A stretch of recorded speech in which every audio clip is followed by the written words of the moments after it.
Ma culture, spécial festival RTL2 et son en scène, je reçois à mes côtés Pierre Pouli, directeur artistique des Francopholies. Bonjour, merci d'être avec nous. Bonjour, merci à vous de me recevoir. Les auditeurs Sensation vous connaissent déjà, nous vous avions eu au micro en 2022 ici même au domaine départemental de Chamarandes. Alors depuis 2022 il y a eu quelques petites évolutions pour le festival Essonne en scène. Vous êtes allié à RTL2 pour proposer le festival RTL2 Essonne en scène. Qu'est-ce qui a changé pour vous ? Ce qui a changé, c'est qu'on est plus fort à plusieurs déjà, et c'est vrai que RTL2 a une portée aussi médiatique, comment dire, c'est aussi un amplificateur aussi de messages. Enfin, en tout cas ça donne une portée supplémentaire au festival. Et puis ce qui change pour moi, c'est peut-être sur la ligne artistique, sur la ligne éditoriale, la ligne de programmation.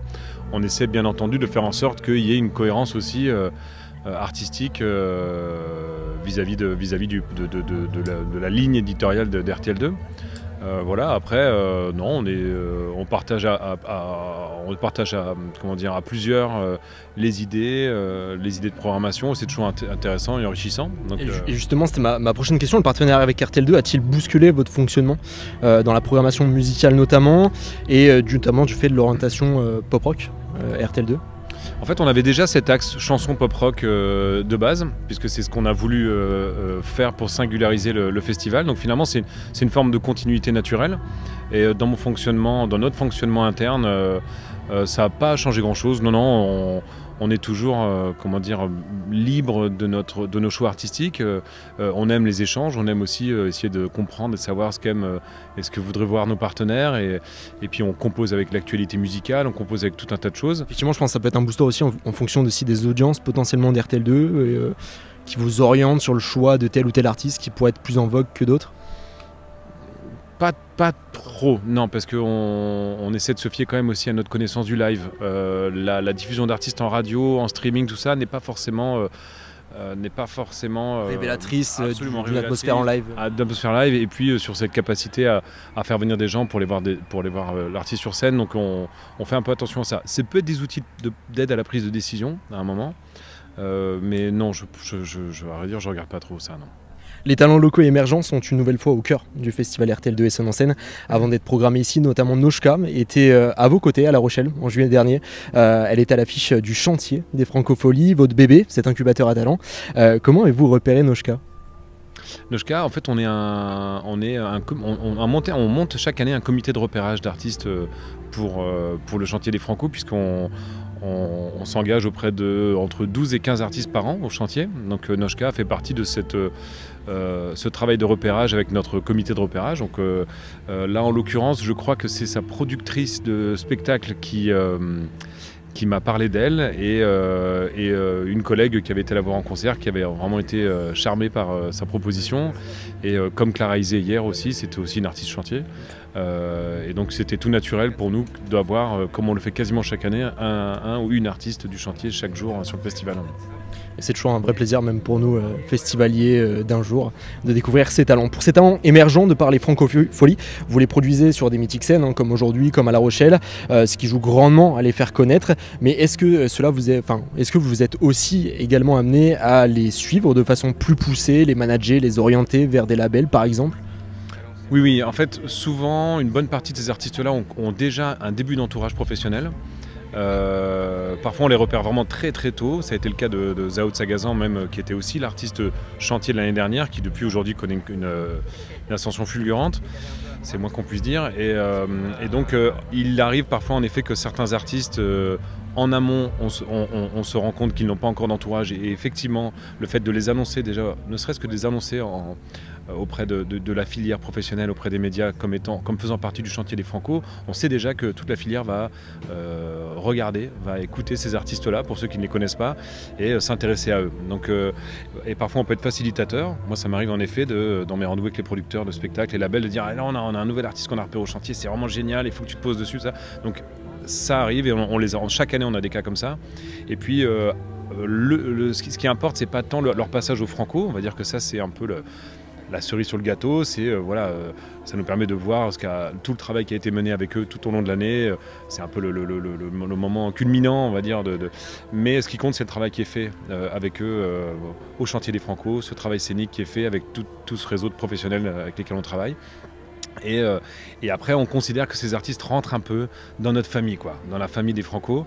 Et je programme plusieurs festivals et ça m'arrive effectivement de les reprogrammer derrière sur d'autres festivals ou de les reprogrammer même quand ils sortent un deuxième album 2-3 ans plus tard. On sait que c'est des périodes qui peuvent être compliquées pour les artistes.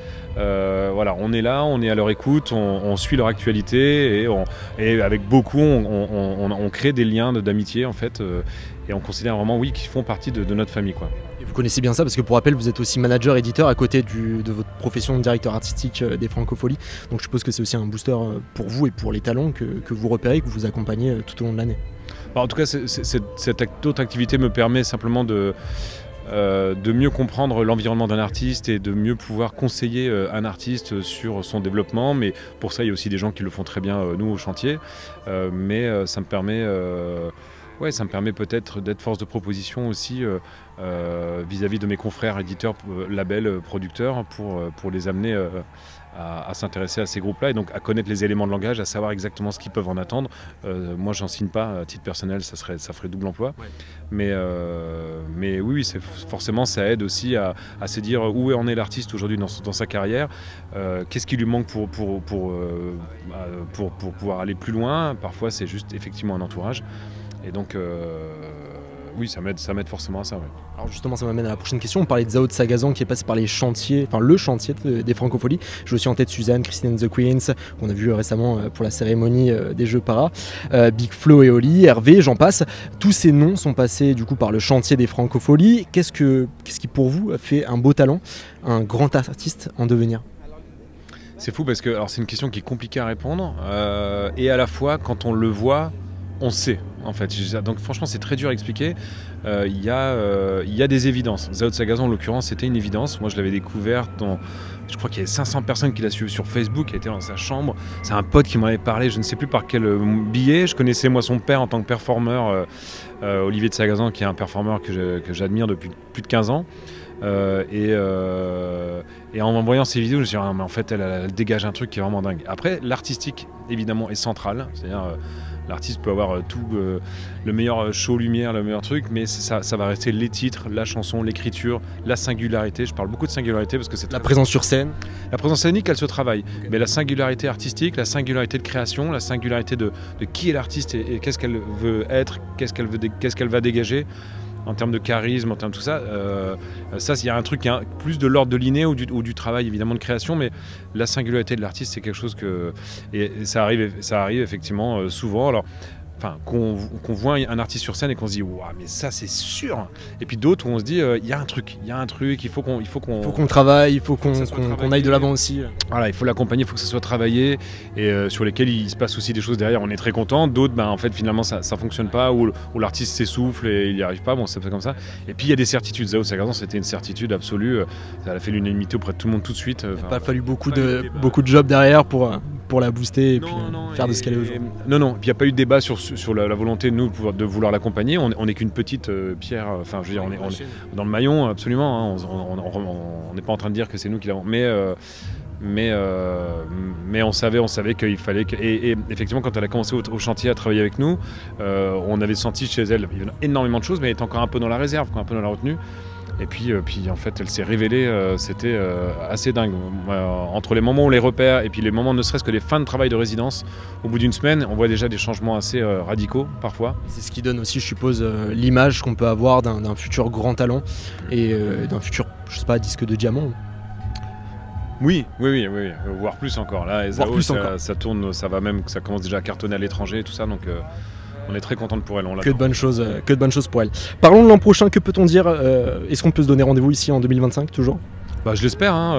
On attend toujours que l'édition se passe, on se fait un bilan, on se refait des perspectives. Moi j'ai déjà en tête beaucoup d'idées pour la programmation de l'été prochain, comme pour la plupart des festivals. J'attends juste le top départ pour y aller, quoi. Pour lancer toute la recherche et puis qu'on débute d'arrache-pied la programmation de l'an prochain.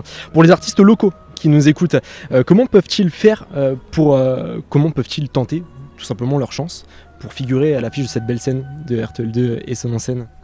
Alors c'est vrai qu'on est passé par plusieurs principes. Il y a eu un principe d'appel à candidature, On se retrouvait avec énormément de candidatures.